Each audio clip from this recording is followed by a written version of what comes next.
They said she would never walk. Not in the way other children did. Not in the way most people imagine childhood to be.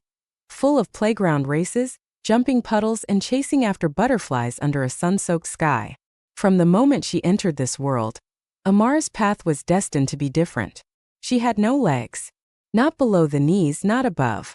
Where most infants kicked and stretched tiny limbs in hospital cribs, Amara lay still, her lower body a delicate frame wrapped in soft cloth and sterile hope. Her mother, Alina, held her like porcelain on that first day. The doctors had spoken gently, but their words were weighted with pity. "She'll need assistance for most of her life," one said, trying to be helpful but failing. "There are good prosthetic programs. She might even be able to live independently eventually."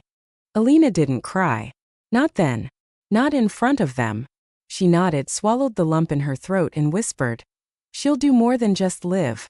No one believed her that in the early years, Amara grew not in stature, but in spirit. Her arms were strong. Her hands agile.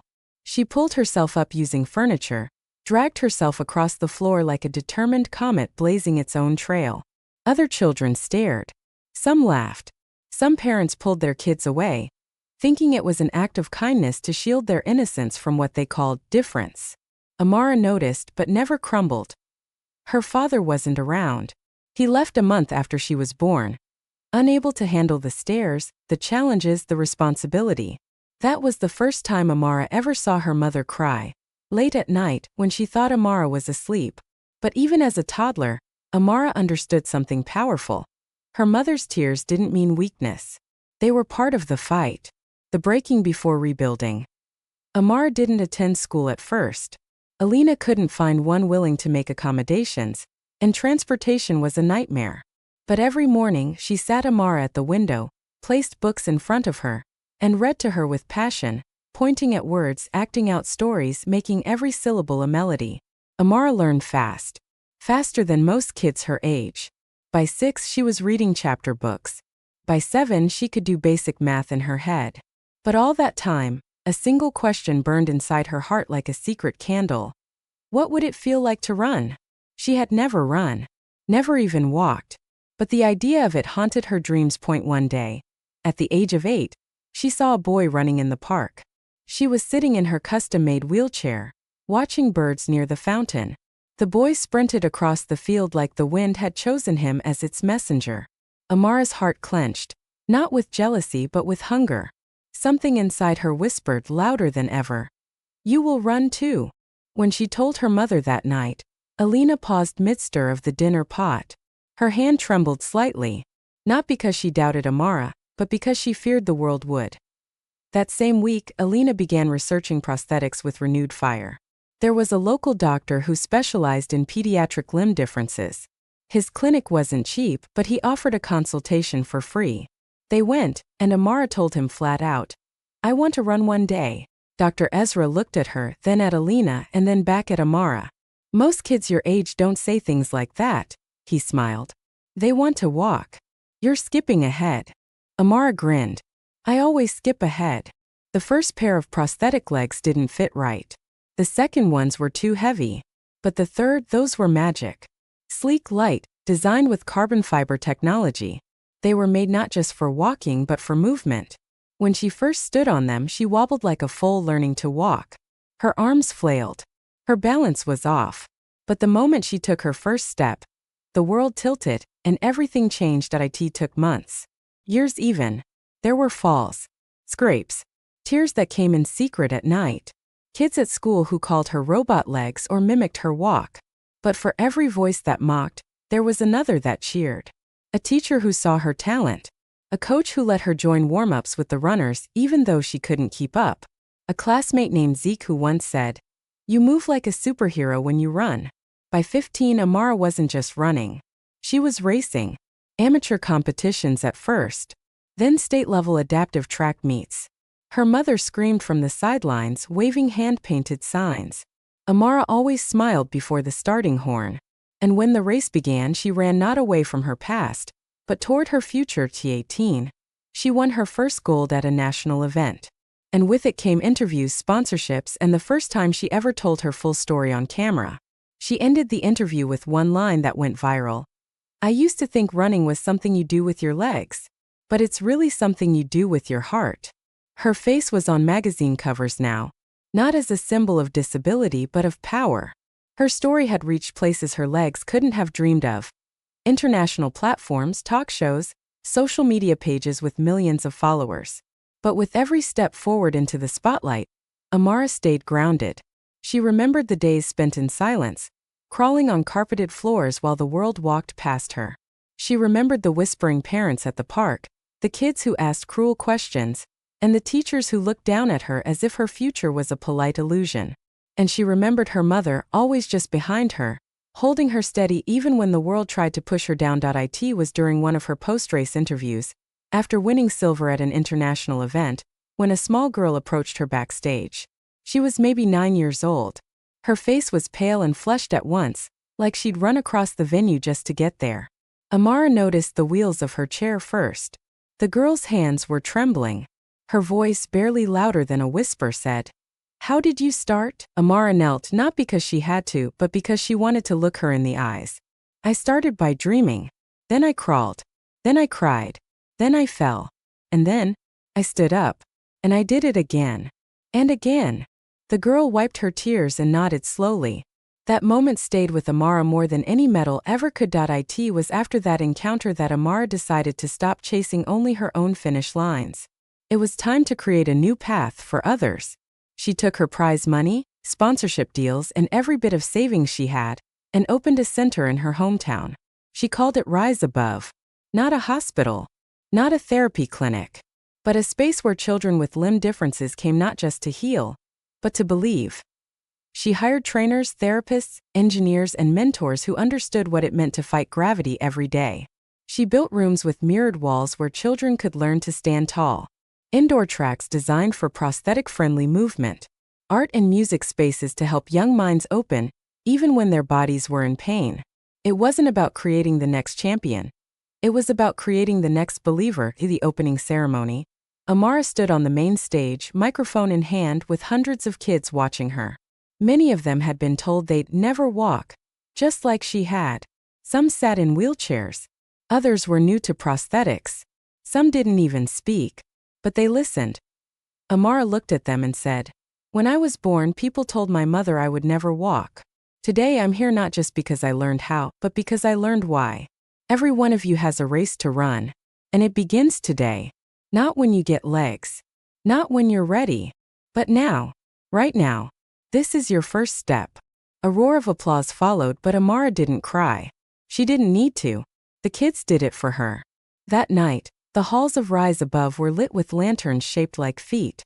Each one carried the name of a child who had learned to walk, run, or even crawl through her program.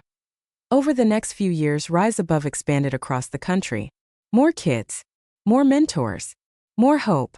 Amara personally mentored over 100 children, following their journeys, cheering them on at their first races, hugging them after their first falls, and holding their hands when the pain was too much.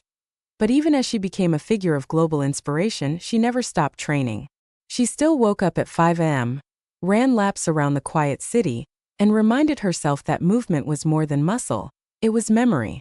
Every step forward was also a step back, to the girl who once dreamed of running while staring out the window of a tiny apartment. There was one night, years into her journey, when she visited her old neighborhood. It hadn't changed much. The trees still bent toward the road. The concrete still cracked along the edges. And her old apartment, still there, its windows dusty, the walls faded. She stood across the street, now a woman made of strength, wisdom, and metal legs, and whispered, "We made it." Her mother still lived in the same home. Amara had offered to move her into a better house many times, but Alina always smiled and said, "This house raised a champion. It's already blessed." Inside, they sat on the old couch, shared tea, and laughed over memories. Amara pulled out a photo, one taken the day she first stood on her carbon fiber legs. Her tiny body leaning forward, arms open, her mother's tearful smile behind her. It had faded a little over time, but the feeling was still vivid. "I never told you this," Amara said. "But I didn't believe it was possible. Not at first." Alina held her daughter's hand. "That's okay. I believed enough for both of us." That night, Amara wrote in her journal, something she hadn't done in a while. And on that page she wrote one sentence. The real race was never about legs. It was about never giving up. Years passed, and her name became more than a symbol. It became a movement. Schools invited her. Corporations asked her to speak. Even medical institutions began reshaping how they approach disability, inspired by the results of Rise Above. But Amara remained quietly focused on the only thing that ever mattered to her. The children. One of them was Caden. He was 6 years old when he arrived at the center. His legs had been amputated after a severe illness. He didn't speak, didn't smile. For weeks he barely looked anyone in the eye. His mother explained that he had once been a runner, lightning fast, playful, obsessed with races in their backyard. But since the surgeries he hadn't moved, not even in his wheelchair. He refused to let anyone help him into prosthetics. Amara sat beside him in silence that first day. She didn't speak either. She just took off her own legs, laid them next to her on the mat, and sat cross-legged beside him like they were two children at recess. They stayed that way for an hour. No words. Just breathing. Caden didn't smile. But he looked at her. On the third day, he reached out and touched her prosthetic leg. Slowly, like it was a secret.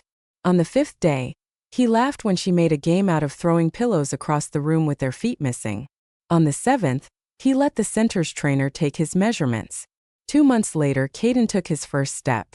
4 months later, he ran. After the race, he ran straight into Amara's arms and whispered into her ear, "I remember the wind." She never forgot that sentence. It haunted her in the best way. She started collecting moments like those, little lines, photos, hand-drawn cards from kids, videos of first steps.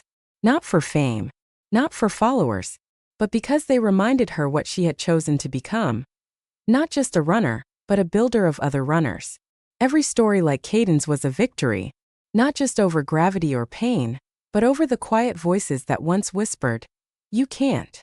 But Amara wasn't invincible. Behind the strength, the fire, the success, there were still quiet days of sorrow.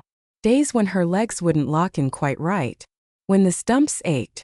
When she wondered what her life might have looked like if she had been born normal. She never told anyone about those moments. Except her mother. Sometimes, she admitted one rainy afternoon as they sat watching old home videos, "I wonder if the fight was too long." Alina didn't say anything right away. She reached for her daughter's hands. "Maybe. But if you hadn't fought, who would have taught Caden to run?" Amara didn't reply. She didn't need to. The silence between them was full of answers. That winter, Amara was invited to represent her country at an international championship for athletes with disabilities. It was her final race. She had already decided that.